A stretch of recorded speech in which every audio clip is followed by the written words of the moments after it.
Ang pagtunog ng cellphone sa ibabaw ng maliit na mesa ang pumunit sa katahimikan ng gabi. Isang pamilyar na tunog na ngayon ay parang alarma ng panganib sa pandinig ni Ara. Hawak ang isang baso ng tubig, napahinto siya sa gitna ng kanyang maliit na sala. Sino naman kaya ang tatawag sa ganitong oras? Sinagot niya ang tawag, ang boses sa kabilang linya ay hindi pamilyar, malamig at opisyal. Miss Ara de Leon po ba? Opo, ako nga po, sagot niya, isang kaba ang unti-unting gumapang sa kanyang dibdib. Galing po ito sa Police Station 4. Ang tatay niyo po, si Nestor de Leon, ay nandito po sa aming kustodya.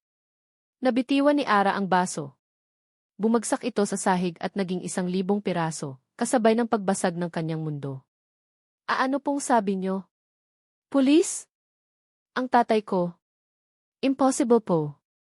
Baka nagkakamali lang kayo. Miss, mas mabuting pumunta na lang po kayo dito. Hindi na niya narinig ang mga sumunod na sinabi. Ang tanging umalingaw sa kanyang isipan ay ang mga salitang kipulisti at tatay.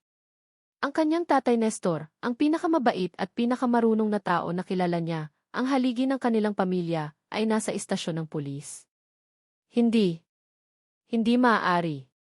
Sa loob lamang ng ilang minuto, nagmamadali siyang lumabas ng bahay, walang dala kundi ang sarili at ang cellphone na nanginginig sa kanyang kamay. Ang bawat ilaw ng poste na kanyang madaanan sa pagpara ng taxi ay parang mga matang mapanghusga. Ang biyahe papunta sa istasyon ay isang malabong panaginip. Ang mga gusali at sasakyan sa labas ay tila mga anino lamang na mabilis na dumadaan. Pagdating niya sa istasyon, isang malamig na hangin ang sumalubong sa kanya. Amoy luma at pinaghalong pawis at takot. Lumapit siya sa desk officer, nanginginig ang boses. Nandito raw po ang tatay ko, si Nestor de Leon. Itinuro ng pulis ang isang direksyon. At doon, sa likod ng rehas na bakal, nakita niya ito. Ang kanyang ama. Nakayuko, ang dating buong-buo niyang tindig ay tila nabawasan. Ang mga abo sa kanyang buhok ay tila mas dumami at pumuti sa ilalim ng malupit na ilaw ng bombilya. Nang mag-angat ito ng tingin at makita siya, isang ngiti ang pilit nitong binuo, isang ngiting puno ng hiya at sakit. Ara, anak ti. Halos pabulong na sabi nito. Tayni. Pigil ang luhang lumapit si Ara sa rehas. Anong nangyari? Bakit kayo nandito? Hindi ko alam, anak. Pinagbibintangan nila ako.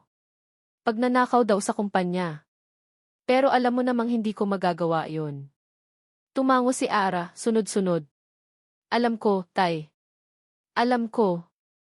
Ngunit ang abogadong ibinigay ng gobyerno ay may ibang sinabi. Malakas daw ang ebidensya. Milyon-milyon ang nawawala.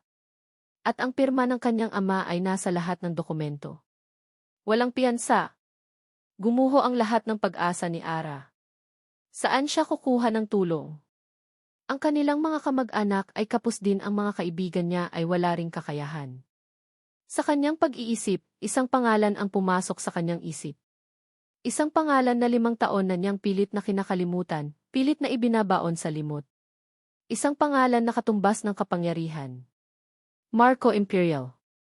Ang pagpunta sa opisina nito ay parang paglunok ng isang buong banga ng pait at pride. Ang Imperial Holdings Tower ay matayog na nakatindig sa gitna ng Makati, isang modernong monumento ng kapangyarihan at yaman. Ang bawat hakbang niya sa malamig na marmol ng lobby ay isang pasakit. 5 taon na ang nakalipas mula nang huli silang magkita, mula nang basagin nito ang kanyang puso sa paraang hindi na niya inakalang mabubuo pa. Ngayon, heto siya, handang ipagkainulo ang lahat ng natitira niyang dangal para sa kalayaan ng kanyang ama. May appointment po ba kayo kay Sir Marco? Tanong ng sekretarya, ang tingin nito ay sinusuri siya mula ulo hanggang paa. Wala. Pero pakisabi, nandito si Ara de Leon. Importante. Ilang sandali lang, bumukas ang pinto. Pinapasok siya. Ang opisina ni Marco ay nasa pinakatuktok ng gusali. Ang isang buong pader ay salamin, nagpapakita ng buong tanawin ng syudad. Ang laki nito ay mas malaki pa sa buong apartment na tinitirhan ni Ara. At sa gitna ng lahat ng ito, nakaupo si Marco sa likod ng isang malaking mesa. Ang lalaking minsan niyang minahal ay naroon, ngunit ang init sa mga mata nito ay wala na. Napalitan ito ng lamig, ng distansya, ng kapangyarihan. Ara, sabi nito, ang boses ay walang emosyon. Hindi man lang ito tumayo. Anong kailangan mo? Diretso. Walang paligoy-ligoy. Ganoon na sila ngayon. Mga estranghero. Nilunok ni Ara ang bara sa kanyang lalamunan. Marco, kailangan ko ng tulong mo. Isinalaysay niya ang lahat, ang tungkol sa kanyang ama, ang akusasyon, ang kawalan nila ng pag-asa. Nakikinig lang si Marco, ang mga mata ay hindi kumukurap, hindi nagpapakita ng anumang awa o simpatsya. Nang matapos siyang magsalita, isang mahabang katahimikan ang namagitan. Pagkatapos, may kinuha si Marco na isang folder mula sa kanyang drawer at dahan-dahan itong itinulak sa ibabaw ng mesa papunta sa kanya. Anong-anong to? Tanong ni Ara. Ang presyo ng kalayaan ng tatay mo, sagot ni Marco, ang boses ay kasing lamig ng hangin mula sa aircon. Nanginginig ang mga kamay ni Ara nang buksan niya ang folder. Hindi ito mga dokumento para sa pautang. Ito ay isang kontrata. Isang marriage contract. Binasa niya ang mga nilalaman at ang bawat salita ay parang isang sampal. Kasal. 1 taon. Paninirahan sa iisang bubong. Pagganap bilang ina sa 3 batang ulila na nasa ilalim ng kanyang pangangalaga. At ang pinakamasakit sa lahat, walang anumang personal o emosyonal na ugnayan ang pahihintulutan. Ito ay isang transaksyon lamang. Napaangat ang tingin ni Ara, puno ng hindi makapaniwalang galit. Nababaliw ka na ba? Ito ang kapalit. Simpleng sagot ni Marco. Tatanggapin mo o hindi? Ang tatay mo ay naghihintay sa kulungan. Ikaw ang magdedesisyon ng kapalaran niya, Ara. Hindi ako. Ang bawat salita ay isang patalim. Inilagay siya ni Marco sa isang sitwasyon kung saan wala siyang pagpipilian. Ang imahe ng kanyang ama sa likod ng rehas ay bumalik sa kanyang isipan, ang malungkot na mga mata, ang pagod na mukha. Napapikit si Ara. Ang mga luha na kanina pa niya pinipigilan ay nagsimula ng mag-unahan sa pagpatak. Ang kanyang pride. Ang kanyang puso. Ang kanyang kaluluwa. Tila lahat ay may presyo. Dinampot niya ang mamahaling pluma sa ibabaw ng mesa. Ang bigat nito ay parang bigat ng buong mundo. Inilapit niya ang dulo nito sa papel, sa linya sa tabi ng kanyang pangalan. Sa isang huling, nanginginig na hininga, isinulat niya ang kanyang pirma. Ang pirma na nagbebenta ng kanyang sarili. Ang pirma na bumibili sa kalayaan ng kanyang ama. Nang matapos siya, kinuha ni Marco ang kontrata na parang isa lamang ordinaryong papel. Kinuha nito ang telepono. I release si Nestor de Leon. Ako na ang bahala sa lahat. Ganoon lang kabilis. Ganoon lang kadali para sa kanya. Hindi na sila muling nag-usap. Isang tahimik na biyahe sa isang mamahaling kotse ang nagdala kay Ara sa isang lugar na hindi niya pa napupuntahan. Isang mansyon sa loob ng isang eksklusibong subdivision, ang mga pader ay mataas at ang mga gate ay naglalakihan. Isang unipormadong driver ang nagbukas ng pinto para sa kanya. Dahan-dahan siyang bumaba, nakatingin sa dambuhalang bahay na ngayon ay magiging tahanan at kulungan niya. Pumasok siya sa loob. Ang pinto sa kanyang likuran ay marahan ngunit may bigat na nagsara. Ang tunog ng paglock nito ay umalinggaw sa malawak at tahimik na foyer. Nakatayo siyang mag-isa sa gitna ng karangyaan. Malaya na ang kanyang ama. Ngunit siya, ngayon palang magsisimula ang kanyang sentensya sa loob ng isang ginintuang haula. Nagising si Ara sa sinag ng araw na tumatago sa malaking bintanang salamin. Sa isang iglap, hindi niya alam kung nasaan siya. Ang malambot na kumot, ang unan na tila ulak sa lambot, at ang lawak ng kwarto ay pawang. Mga bagay na hindi kanya. Pagkatapos, dahan-dahang bumalik ang lahat. Ang istasyon ng pulis. Ang malamig na opisina ni Marco. Ang kontrata. Bumangon siya. Ang katawan niya ay parang pagod na pagod kahit 8 oras siyang natulog. Naglakad siya sa makapal na carpet at sumilip sa bintana. Mula sa kanyang kwarto sa ikalawang palapag, tanaw niya ang isang malawak na hardin na may asul na swimming pool. Isang paraiso. Isang magandang kulungan. Isang katok sa pinto ang pumutol sa kanyang pag-iisip. Maam Ara, gising na po ba kayo? Nakahanda na po ang almusal. Ang boses ay pag-aari ng isang babaeng nasa katanghalian ang edad na ipinakilala sa kanya kagabi bilang si Manang Celia, ang mayordoma ng bahay. Gising na po, Manang. Susunod na po ako, sagot ni Ara. Pagkatapos maligo at magbihis ng isang simpleng bestida na kasama sa mga damit na ipinadala ni Marco dito, na tila ba binili para sa isang taong hindi naman niya kilala, bumaba si Ara. Ang hagdanan ay grandyoso, paikot na bumababa sa isang sala na kasing laki ng 3 apartment na pinagsama-sama. Ang lahat ng gamit ay mamahalin, makintab at tila hindi pa nagagamit. Ang katahimikan ay nakakabingi, bawat yabag niya ay umietso sa buong kabahayan. Para siyang isang multo na naglalakad sa isang museo. Sa dining area, nakita niya si Marco, nakaupo na sa dulo ng mahabang mesa, nagbabasa ng dyaryo habang humihigop ng kape. Hindi man lang ito nag-angat ng tingin nang dumating siya. Umupo si Ara sa kabilang dulo, pinapanatili ang pinakamalayong distansya na posible sa pagitan nila. Doon din niya unang nakita ng malapitan ang 3 bata na nabanggit sa kontrata. Ang pinakamatanda, isang batang lalaki na siguro ay nasa 8 taong gulang, ay matamang nakatitig sa kanya. Ang mga mata nito ay matalino at mapanuri na parang sinusukat ang kanyang pagkatao. Siya si Lito, sabi ni Manang Celia na nasa kanyang tabi. Ang pangalawa ay isang batang babae na mga 6 na taon ang edad. Maganda ito, ngunit nakatago sa likod ng upuan ni Lito, nahihiyang sumilip. At si Nena. Ang bunso naman, isang maliit na anghel na siguro ay 4 na taong gulang, ay nakaupo sa kanyang high chair. Ito lang ang tanging ngumiti sa kanya, isang ngiting puno ng kainosentehan at pagtataka. At si Bunso pagtatapos ni Manang Celia. Hello, sabi ni Ara, pilit nang umingiti. Si Lito ay umiwas lang ng tingin. Si Nena ay lalong nagtago. Si Bunso lang ang kumaway ng kanyang maliit na kamay. Ang almusal ay dumaan sa isang nakakabinging katahimikan. Tanging ang tunog lamang ng mga kubyertos na tumatama sa pinggan ang maririnig. Pakiramdam ni Ara ay may isang malaking pader na nakaharang sa kanilang lahat. Nang matapos kumain si Marco, ibinaba nito ang dyaryo at sa wakas ay nagsalita, ang boses ay direkta at walang bahid ng emosyon. May mga patakaran sa bahay na ito, Ara, panimula niya, ang tingin ay nakapako sa kanya. Sa harap ng mga bata, sa harap ng mga katulong, at sa labas ng bahay na ito, tayo ay isang pamilya. Ako ang asawa mo, ikaw ang asawa ko. Sila ang mga anak natin. Malinaw. Tumango lang si Ara, hindi makapagsalita. Pero kapag tayong dalawa na lang, pagpapatuloy nito, kapag sarado na ang mga pinto, tayo ay 2 estranghero na nakatira sa iisang bubong. Hindi mo ako pakikialaman, hindi kita pakikialaman. Gawin mo ang papel mo bilang ina sa mga bata. Iyon lang ang hinihiling ko sa'yo kapalit ng tulong na ibinigay ko. Naiintindihan mo ba? Bawat salita ay isang dago. Isang paalala na siya ay hindi asawa, kundi isang empleyado. Isang binayaran para umarte. Sagot niya, ang boses ay halos hindi marinig. Good.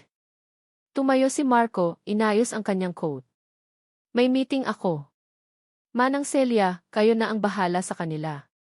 At tuluyan na itong umalis, ni hindi man lang nagpaalam sa mga bata. Ganoon pala. Ganoon kalamig. Ganoon kawalang pakialam. Ang buong araw ay lumipas na parang isang panaginip. Sinubukan ni Ara na kausapin ang mga bata, ngunit laging may harang. Si Lito ay laging may dalang libro at umiiwas. Si Nena ay laging nakasunod kay Manang Celia. Tanging si Bunso lang ang paminsan-minsan ay lumalapit, ipinapakita ang kanyang mga laruan. Sa mga sandaling iyon, nakakaramdam si Ara ng isang maliit na sinag ng init sa malamig na bahay na iyon. Gabi. Pagkatapos ng isa na namang tahimik na hapunan, maagang natulog ang mga bata. Si Marco ay hindi pa umuuwi. Nagkulong si Ara sa kanyang kwarto, nakaupo sa gilid ng kama, nakatingin sa kawalan. Ito na ba ang buhay niya sa loob ng 1 taon? Isang magandang kasinungalingan? Maya-maya, isang mahinang tunog ang narinig niya mula sa kabilang hallway. Isang hikbi. Tumayo siya at marahang binuksan ang pinto. Sinundan niya ang tunog na nagdala sa kanya sa kwarto ni Nena.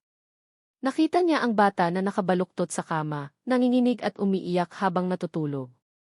Mama! Mama ni! Hikbi nito! Isang bagay sa loob ni Ara ang kumilos. Walang pag-aalinlangan, pumasok siya sa kwarto at umupo sa tabi ng bata. Hinaplos niya ang buhok nito. Eh. Tahan na. Nandito lang ako, halos pabulong na sabi ni Ara. Hindi niya alam kung saan nanggaling ang mga salitang iyon. Lumabas lang ang mga ito mula sa kanyang bibig, kasing natural ang paghinga. Hinaplos niya ang likod ng bata, ang kanyang palad ay gumagawa ng maliliit at mababagal na bilog. Naramdaman niya ang unti-unting pagkalma ng munting katawan. Ang mga hikbi ay naging mahinang pagsinghot. Sa kalagitnaan ng panaginip nito, gumalaw si Nena at humarap sa kanya. Ang maliliit nitong braso ay biglang yumakap sa baywang ni Ara, na parang isang kumot na matagal na nitong hinahanap. Mama ni. Ulit nito, ngunit ngayon, ang tono ay hindi na puno ng takot. Ito ay puno ng kapanatagan. Isang mainit na kuryente ang dumaloy sa buong katawan ni Ara. Ang pagiging kiinai sa kontrata ay isa lamang salita sa papel kanina. Ngunit ngayon, sa yakap ng isang batang nangangailangan ng kalinga, ito ay naging isang damdamin. Isang damdaming totoo at mabigat. Napapikit siya, ninamnam ang kakaibang pakiramdam na ito. Sa unang pagkakataon mula nang tumapak siya sa bahay na ito, naramdaman niyang mayroon siyang lugar. Maingat na inayos ni Ara ang kumot ni Nena, tinitiyak na hindi ito gigisingin. Nang masiguro niyang mahimbing na muli ang tulog nito, dahan-dahan siyang tumayo. Sa kanyang pag-angat ng tingin, napahinto ang kanyang paghinga. Nakatayo sa may pintuan si Marco. Hindi niya alam kung gaano na ito katagal doon. Nakasandal ito sa hamba ng pinto, ang mga braso ay nakakrus sa dibdib. Ang liwanag mula sa hallway ay lumikha ng anino sa kanyang mukha, ngunit kitang-kita ni Ara ang isang bagay sa kanyang mga mata, isang emosyon na hindi niya mabasa. Hindi ito galit. Hindi rin pagkagulat. Ito ay mas malalim. Isang halo ng lungkot at isang bagay pa na hindi niya kayang pangalanan. Nagkatitigan sila sa gitna ng katahimikan ng gabi, tanging ang mahimbing na paghinga lang ni Nena ang maririnig. Inaasahan ni Ara na maisasabihin ito, marahil isang paalala sa kanilang patakaran, isang matalim na salita para ipamukha sa kanya ang kanyang lugar. Ngunit wala. Walang salitang lumabas sa bibig ni Marco. Sa halip, dahan-dahan itong tumuwid mula sa pagkakasandal. Tumingin ito sa huling pagkakataon kay Nena, pagkatapos ay sa kanya. At sa isang kilos na napakabagal at sinadya, marahan nitong isinara ang pinto, iniwan si Ara na muling mag-isa sa loob ng kwarto, kasama ang natutulog na bata. Naiwan siyang nakatayo doon, ang puso niya ay malakas na kumakabog sa kanyang dibdib. Ang lamig at galit na naramdaman niya buong araw ay biglang naglaho, napalitan ng isang matinding pagkalito. Ang mga patakaran ay malinaw. Mga estranghero sila. Isang transaksyon. Ngunit ang tingin na iyon sa mga mata ni Marco, hindi iyon tingin ng isang estranghero. At ang tahimik na pagsara ng pinto ay hindi isang pagkilos ng kawalang pakialam. Sa unang pagkakataon, nakakita si Ara ng isang bitak sa makapal na pader ng yelo na ipinapakita ni Marco sa mundo. At sa likod ng bitak na iyon, may nasilip siyang isang bagay na hindi niya inaasahan, isang bagay na mas nakakatakot kaysa sa galit. Isang bakas ng kalungkutan. Isang bakas ng nakaraan. Isinara ni Marco ang pinto ng kwarto ni Nena, ang bawat galaw ay maingat at sinadya. Sumandal siya sa pader ng hallway na papikit ng mariin. Ang imahe ni Ara na hinahaplos ang buhok ng bata, ang imahe ni Nena na payapang natutulog sa yakap nito, para itong isang eksena mula sa isang buhay na matagal na niyang pinangarap at matagal na ring isinuko. 5 taon. 5 taon niyang sinubok burahin si Ara sa kanyang sistema. Ibinuhos niya ang sarili sa trabaho, pinalago ang kumpanyang iniwan ng kanyang ama, hanggang sa ito na ang naging pinakamalaki sa bansa. Pinalibutan niya ang sarili ng karangyaan. Ngunit sa bawat tagumpay, sa bawat milyong kinikita niya, may isang butas sa kanyang dibdib na hindi mapunuan. Ang pagdadala kay Ara sa bahay na ito, sa ilalim ng isang malupit na kontrata, ay isang desperadong hakbang. Isang kilos ng isang taong nalulunod na handang kumapit kahit sa patalim. Ngunit habang pinagmamasdan niya ito ngayon, nagsisimula siyang mag-alinlangan kung sino ba talaga ang nasasaktan sa kanilang kasunduan. Mula sa kanyang opisina sa bahay, madalas niyang pinagmamasdan si Ara sa pamamagitan ng mga security camera na nakapalibot sa mansyon. Nakikita niya itong sinusubukang kausapin si Lito, na laging umiiwas. Nakikita niya itong pilit nang umingiti kay Nena, na laging nagtatago. At nakikita niya ang maliliit na tagumpay nito kay Bunso, na masayang nagpapakita ng kanyang mga laruan. Sa bawat pagtanggi ng mga bata, nakikita ni Marco ang bahagyang pagbagsak ng mga balikat ni Ara. Sa bawat maliit na ngiti ni Bunso, nakikita niya ang isang kislap ng tunay na saya sa mga mata nito. At sa bawat pagkakataon, parang may kung anong tumutusok sa kanyang puso. Isang hapon, habang nagbabasa si Ara ng isang storybook para kay Bunso sa hardin, hindi napigilan ni Marco na maalala ang isang eksena mula sa kanilang nakaraan. Nasa isang parke sila, nakaupo sa ilalim ng isang malaking puno ng akasya. Gusto ko, kapag nagkapamilya na tayo, sabi noon ni Ara, ang ulo ay nakasandal sa kanyang balikat, magkakaroon tayo ng 3 anak. Magbabasa ako sa kanila ng mga kwento tuwing hapon. Ngumiti ito, ang mga mata ay nagniningning sa pangarap.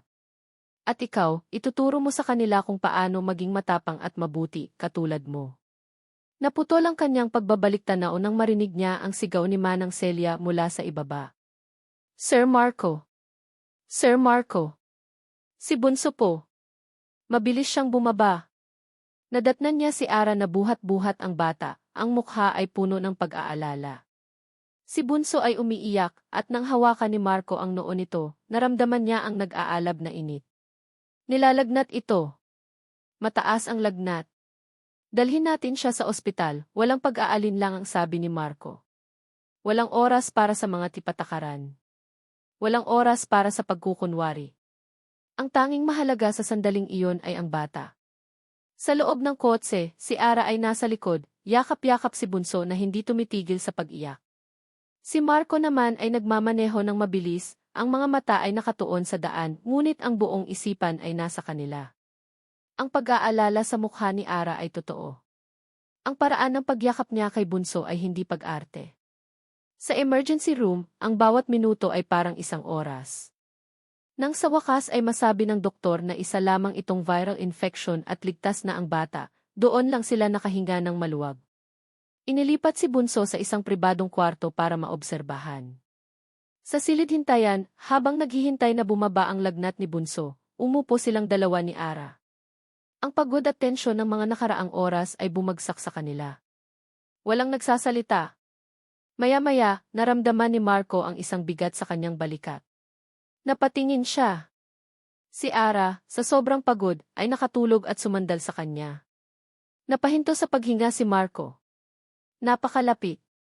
Napakatagal na mula nang maramdaman niya ang init ng katawan nito na ganito kalapit. Naamoy niya ang pamilyar na amoy ng shampoo nito. Nakita niya ang mahahabang pilik mata nito na payapang nakapikit. Sa sandaling iyon, nawala ang sisi ng Imperial Holdings. Ang natira ay si Marco lang. Ang Marco na minsan nang nangako sa sarili na aalagaan at poprotektahan ang babaeng ito habang buhay. Isang pangakong sinira niya. O sa tingin ni Ara ay sinira niya. Hindi siya gumalaw.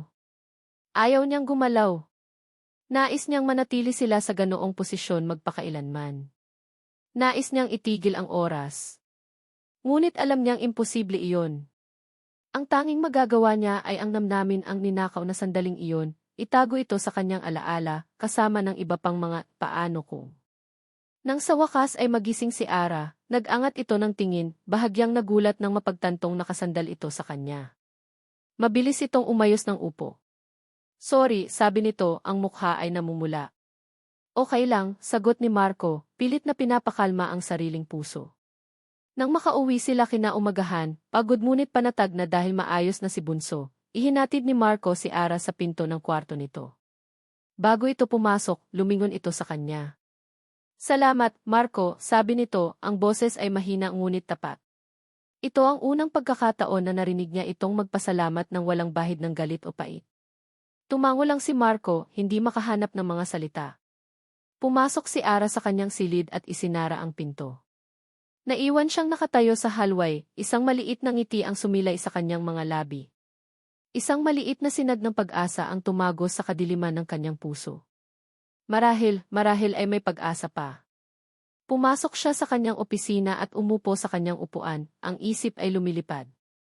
Ngunit ang sandali ng kapayapaan ay biglang nawasak. Tumunog ang kanyang telepono. Nang makita niya ang pangalan sa screen, ang maliit na ngiti sa kanyang labi ay naglaho, napalitan ng isang pamilyar na bigat. Katrina Sandoval. Sinagot niya ang tawag, pilit na pinapanatiling walang emosyon ang kanyang boses. Katrina. Marco, darling. Just heard the news. You're married. At hindi mo man lang sinabi sa akin. I'm hurt, ang masiglang boses nito sa kabilang linya. Napasulyap si Marco sa pinto. Nakabukas ito ng bahagya. At sa maliit na siwang, nakita niya si Ara, nakatayo roon, nakikinig. Nakita niya ang pagbabago sa mukha nito, ang liwanag na kanina lang ay naroon ay biglang namatay, na parang isang kandilang hinipan. Ang unti-unting pagtitiwala, ang namumuong koneksyon na naramdaman niya sa pagitan nila sa ospital, lahat ay naglaho sa isang iglap. Napalitan nito ng pamilyar na pader ng yelo, mas mataas at mas matibay kaysa dati. Gusto niyang ibaba ang telepono. Gusto niyang tumakbo palapit kay Ara at magpaliwanag. Ngunit hindi niya magawa. Ang boses ni Katrina sa kabilang linya ay hindi lamang isang simpleng tawag, ito ay isang paalala ng isang mas malaki at mas mapanganib na laro na kanyang nilalaro. I have to go, Katrina, sabi ni Marco, ang boses ay mariin. Oh, come on, Marco. Don't be like that. We're partners. Your success is in my father's success, and vice versa. I'll be seeing you soon. I'm so excited to meet your wife. May diin sa huling salita. Isang banta na nakabalot sa matamis na pananalita. Bago pa man makasagot si Marco, ibinaba na ni Katrina ang tawag. Ibinaba ni Marco ang kanyang telepono sa mesa ng may puwersa. Nang muli siyang tumingin sa pinto, wala na si Ara. Ang naiwan na lamang ay ang siwang, isang pisikal na representasyon ng panibagong agwat na nabuo sa pagitan nila. Napahilamos siya sa kanyang mukha, ang pagod ay higit pa sa pisikal. Ang pagprotekta kay Ara ay mas komplikado pala kaysa sa inakala niya. Ang paglalagay sa kanya sa ilalim ng kanyang bubong ay inilapit din pala ito sa panganib. At sa katahimikan ng kanyang opisina, napagtanto ni Marco na ang pinakamalaking laban niya ay hindi laban sa mga kaaway sa negosyo, kundi laban sa mga multo ng nakaraan at sa mga kasinungalingang patuloy na sumisira sa tanging bagay na gusto niyang buuin muli. Ang tiwala ni Ara. Ang pangalang iyon. Katrina Sandoval. Para itong isang multo mula sa nakaraan na biglang nagkatawang tao. Ang pangalang iyon ang huling narinig ni Ara bago gumuho ang mundo niya 5 taon na ang nakalipas. Nakatayo sa labas ng opisina ni Marco, narinig niya ang bawat salita, ang bawat matamis ngunit makamandag na tono ni Katrina. Partners. Success. Wife.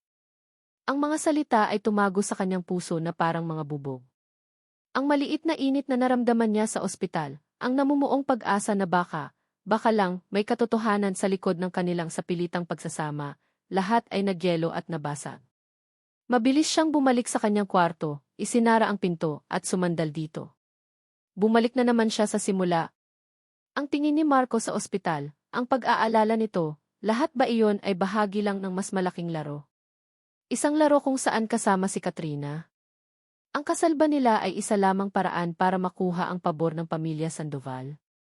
Ang mga tanong ay umikot sa kanyang isipan, mga ahas na tumutuklaw sa kanyang pagod na puso.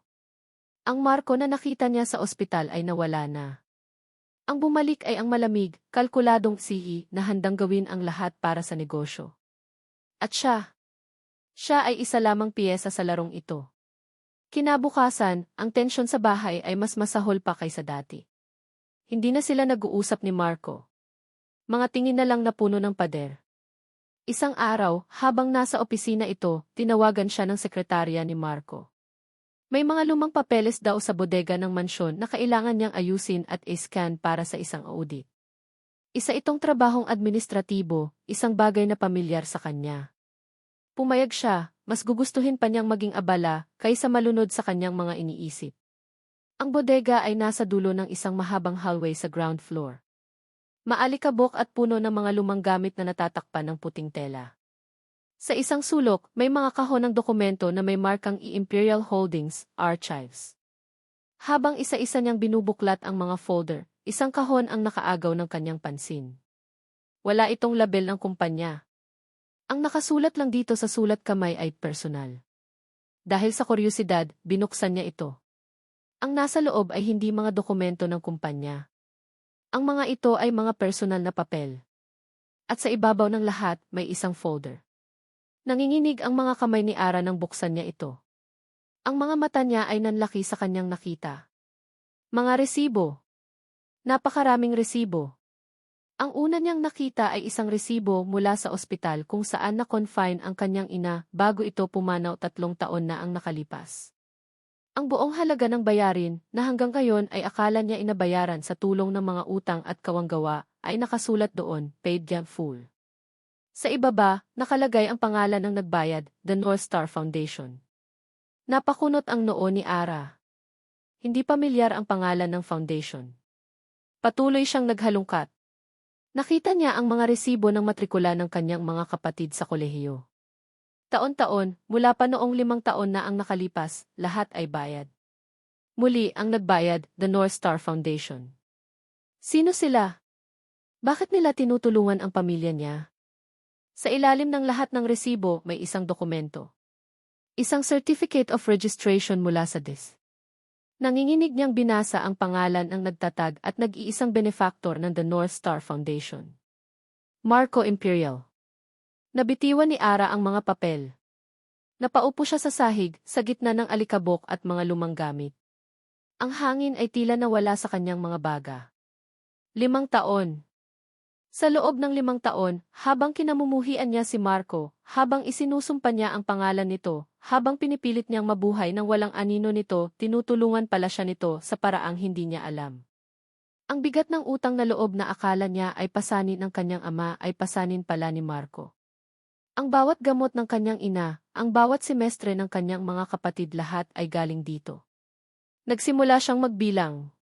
Ang unang resibo ay may petsa 1 buwan pagkatapos nilang maghiwalay. Bago pa mamatay ang kanyang ina.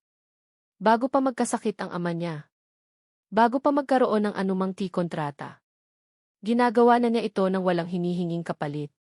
Ang imahe ni Marco na kilala niya, ang malupit, mapang-abuso, at makasariling lalaki, ay unti-unting gumuho. Sa lugar nito, isang bagong imahe ang nabuo, isang lalaking tahimik na nagpoprotekta mula sa malayo. Isang lalaking hindi siya pinabayaan kahit na sa tingin niya ay iniwan na siya nito. Ang galit niya ay napalitan ng pagkalito. Ang pagkalito ay napalitan ng hiya.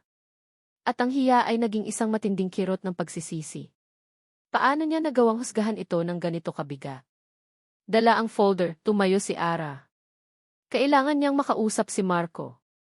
Kailangan niyang malaman ang dahilan. Nang gabing iyon, hindi niya ito hinintay sa hapagkainan. Hinintay niya ito sa labas ng hardin. Nakita niya ang pagdating ng kotse nito.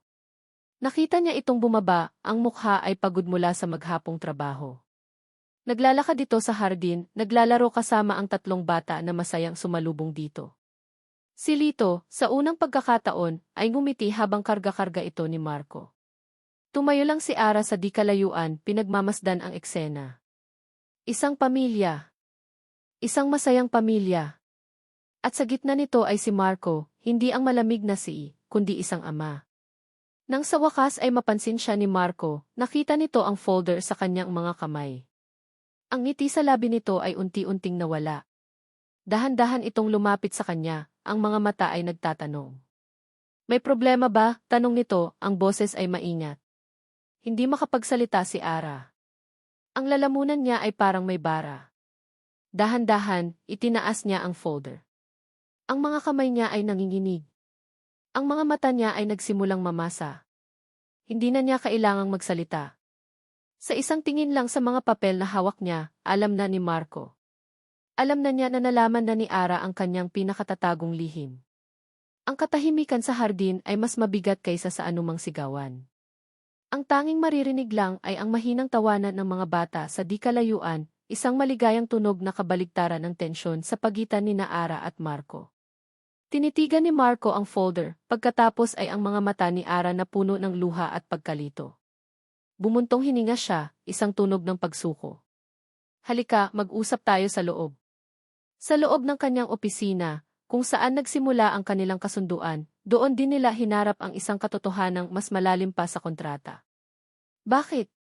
Ito ang unang salitang nagawang sabihin ni Ara, ang boses ay basag. Bakit mo ginawa to, Marco? Kung galit ka sa akin kung wala na akong halaga sa iyo, bakit? Umupo si Marco sa kanyang silya, ang tindig ay hindi na kasing tikas ng dati. Tila ba may isang mabigat na baluti na bigla na lang natanggal sa kanya. Dahil hindi ko kayang makitang nahihirapan ka, Ara. Noon at ngayon, mahina niyang sagot, ang tingin ay nakatuon sa sahig. Kahit nagalit ka sa akin, kahit na hindi na tayo, hindi ibig sabihin noon ay titigil na ako sa pag-aalala sa iyo. Ang simpleng pag-amin na iyon ay tumago sa puso ni Ara ng mas malalim kaysa sa anumang galit. Ang pader na itinayo niya sa paligid ng kanyang puso sa loob ng 5 taon ay nagsimulang gumuho, brick by brick. Ang lahat ng kanyang paniniwala tungkol kay Marco ay mali. Ang lahat ng kanyang galit ay nakabase sa isang kasinungalingan. Sa mga sumunod na araw, isang bagong uri ng katahimikan ang namayani sa bahay. Hindi na ito ang malamig na katahimikan ng mga estranghero, kundi isang maingat na katahimikan ng 2 taong muling sinusubukang hanapin ang kanilang mga sarili sa piling ng isa't isa. May mga ngiting ninanakaw, mga tinging nagtatagal, at mga pag-uusap na hindi na tungkol sa mga patakaran. Nagsimulang maramdaman ni Ara ang isang bagay na matagal na niyang kinalimutan, pag-asa. Ngunit ang pag-asa ay isang marupok na bagay. At si Katrina Sandoval ay isang eksperto sa pagsira nito.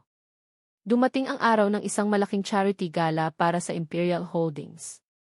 Bilang di-asawa tinang si, kailangang dumalo ni Ara. Sa unang pagkakataon, tinulungan siya ni Marco na pumili ng isusuot. Pinili nito ang isang simpleng asul na bestida. Ito ang kulay na paborito mo, sabi nito, isang alaala mula sa kanilang nakaraan na nagpainit sa puso ni Ara. Pagdating nila sa event, lahat ng mata ay nasa kanila. Si Marco Imperial, ang pinakatinutukang bachelor ng bansa, ay kasama ang kanyang misteryosong asawa. Ngunit sa gitna ng mga flash ng kamera, isang pamilyar na mukha ang lumapit. Marco, darling, bati ni Katrina, suot ang isang nagliliyab na pulang bestida na tila sumisigaw ng atensyon. And you must be Ara. It's so nice to finally meet you. Ang ngiti nito ay matamis, ngunit ang mga mata ay malamig. Sa buong gabi, hindi umalis si Katrina sa tabi nila. Ipinaparamdam nito kay Ara na siya ang dayuhan, na siya ang hindi kabilang.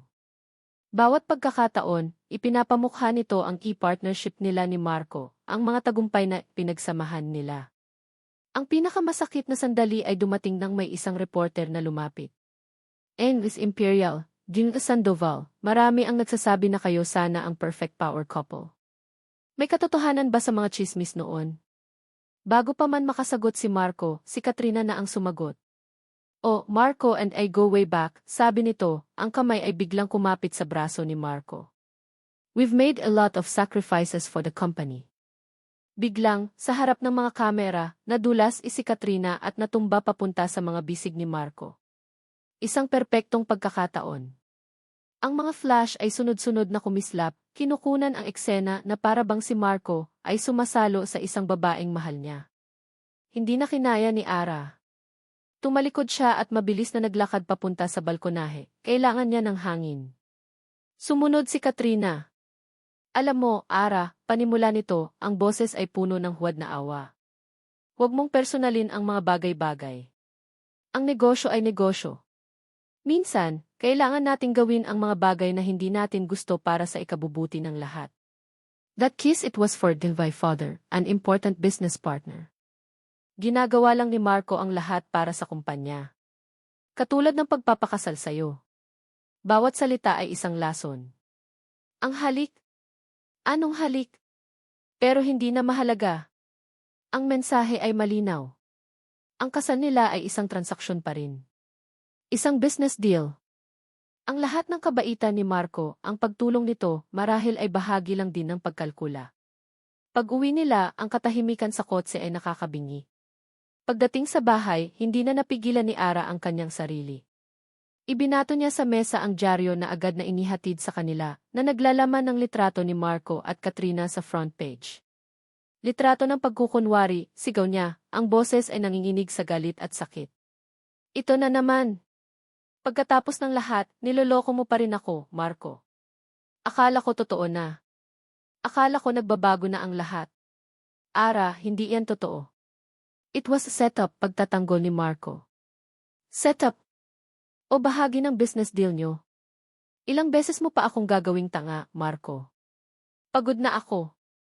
Ang mga luha ay malayang dumadaloy sa kanyang mga pisngi.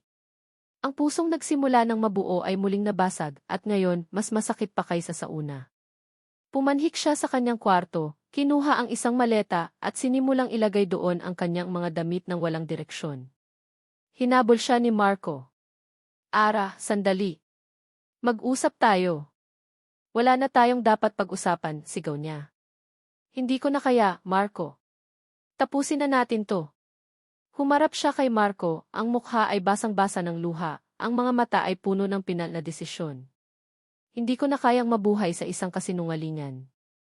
Tapos na ang kontrata. Aalis na ako. Pakiramdam niya na wala na ang lahat.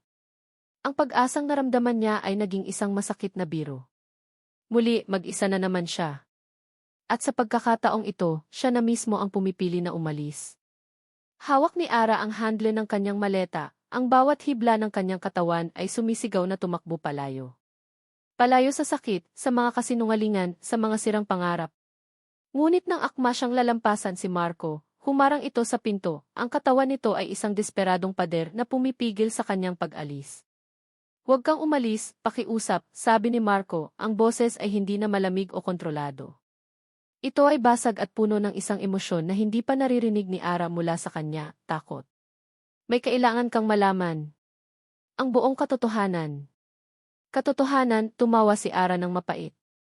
Wala na akong paniniwalaan sa mga sasabihin mo, Marco. Kahit nasabihin ko sa'yo na ang pagkakakulong ng tatay mo ay hindi isang aksidente. Natigilan si Ara. Ang kanyang kamay ay nanigas sa pagkakahawak sa maleta. Anong ibig mong sabihin? Hindi sumagot si Marco. Sa halip, lumakad ito papunta sa isang nakatagong safe sa likod ng isang painting sa dingding. Kumuha ito ng isa pang folder, isang folder na mas makapal at mas mukhang mapanganib kaysa sa una. Inabot niya ito kay Ara. Tingnan mo, sabi nito. Pagkatapos, kung gusto mo pa ring umalis, hindi na kita pipigilan. Nanginginig ang mga kamay ni Ara habang binubuksan ang folder. Ang nasa loob ay hindi mga resibo. Ito ay mga kopya ng mga bank transfer, mga email, mga litrato ng mga lihim na pagpupulong. Ang lahat ay nag-ugnay sa iisang tao, ang ama ni Katrina, si Amy Sandoval, isa sa pinakamalaking business rivals ni Marco. Binasa ni Ara ang mga dokumento, at ang isang mas malaki at mas madilim na kwento ay unti-unting nabubuo sa kanyang isipan. Ipinapakita ng mga ebidensya kung paano sinadyang i-frame up ng kumpanya ni Amy Sandoval ang maliit na supplier, kung saan nagtatrabaho ang kanyang tatay Nestor. Ginamit nila ang kanyang ama bilang isang scapegoat sa isang malawakang pagnanakaw na sila mismo ang may gawa. Ang layunin? Para sirain ang Imperial Holdings mula sa loob at para bigyan si Amy Sandoval ng isang bagay na maipambablackmail kay Marco. Hindi ko maintindihan. Halos pabulong na sabi ni Ara, ang mga mata ay hindi maalis sa mga dokumento. Nang malaman kong idinidiin nila ang tatay mo, paliwanag ni Marco, ang boses ay mabigat, alam kong patibong ito. Isang patibong para sa akin. Kung tutulungan kita ng hayagan, gagamitin nila iyon laban sa akin, sasabihin kinukonsinte ko ang isang kriminal. Kung pababayaan ko ang tatay mo, masisira ang pamilya mo at alam kong iyon ang masisira sa iyo. Doon, sa gitna ng lahat ng papeles, may isang email mula kay Amy Sandoval na ipinadala kay Marco isang araw bago nito alukin si Ara ng kontrata. Ang mensahe ay simple at malupit, pakasalan mo ang anak ko at maliligtas ang pamilya De Leon. A partnership between our companies will secure everyone's future. Refuse and they will all rot in jail. You choose. Napahawak si Ara sa kanyang bibig. Ang katotohanan ay isang malakas na suntok sa kanyang sikmura. Ang kontrata. Ang malupit na kontratang isinumpa niya. Hindi iyon isang paraan para makuha siya ni Marco. Iyon pala ang paraan ni Marco para tanggihan si Amy Sandoval nang hindi isinasakripisyo ang kanyang ama. Ang kontrata di. Paliwanag ni Marco na parang nababasa ang kanyang isip. Iyon lang ang tanging paraan para maprotektahan kita. Para mailapit kita sa akin, sa ilalim ng bubong ko, kung saan walang pwedeng manakit sa iyo, habang kinakalap ko ang lahat ng ebidensyang ito. Kung asawa kita sa papel, hindi ka nila pwedeng gamitin laban sa akin. Nasa ilalim ka ng proteksyon ko. At ang huling piraso ng puzzle ay nahulog sa lugar. Ang paghihiwalay nila 5 taon na ang nakalipas. Si Katrina D. Pagpapatuloy ni Marco, ang boses ay puno ng pagsisisi. Noon pa man, gusto na niya tayong paghiwalayin. Nagsinungaling siya sa'yo na ginagamit lang kita. At nagsinungaling siya sa akin na iniwan mo ako para sa ibang lalaki. Naniwala ako. Sa sobrang pride ko, sa sobrang sakit, naniwala ako at hindi na kita tinanong. Iyon ang pinakamalaking pagkakamali ng buhay ko. Ang lahat ng galit. Ang lahat ng sakit. Ang 5 taon ng pagdurusa. Lahat ay dahil sa isang laso na itinanim ng isang taong puno ng inggit. Tumingin si Ara kay Marco. Ngayon, ang nakikita niya ay hindi na ang sihi o ang dating kasintahan na nanakit sa kanya. Ang nakikita niya ay isang lalaking nag-iisa, isang lalaking lihim na binuhat ang bigat ng mundo sa kanyang mga balikat para lang protektahan siya. Isang lalaking nagsakripisyo ng sariling pangalan, hinayaan ang sarili na magmukhang kontrabida sa mata ng babaeng pinakamamahal niya para lang mailigtas ito. Ang pag-ibig nito ay hindi nawala. Nagbago lang ito ng anyo. Naging isang tahimik na sakripisyo. Mahal kita, Ara, sabi ni Marco, ang mga luha ay nagbabadyang tumulo mula sa kanyang mga mata sa unang pagkakataon. Noon pa man. At sa bawat araw na kinamumuhian mo ako, mas lalo lang kitang minahal dahil alam kong ligtas ka. Nabitiwan ni Ara ang maleta. Ang bigat nito ay nawala, napalitan ng bigat ng katotohanang halos hindi niya kayang buhatin. Ang lahat ng piraso ng kanilang nasirang kwento ay biglang nagkadugtong-dugtong, bumubuo ng isang larawan ng trahedya, pagkakamali, at isang pag-ibig na mas malalim at mas totoo kaysa sa inaakala niya. Lumapit siya kay Marco. Hindi para saktan ito. Hindi para umalis. Itinaas niya ang kanyang kamay at marahang hinaplos ang pisngi nito. Marco T. Ang pangalan nito ay lumabas sa kanyang mga labi hindi bilang isang sumpa, kundi bilang isang panalangin.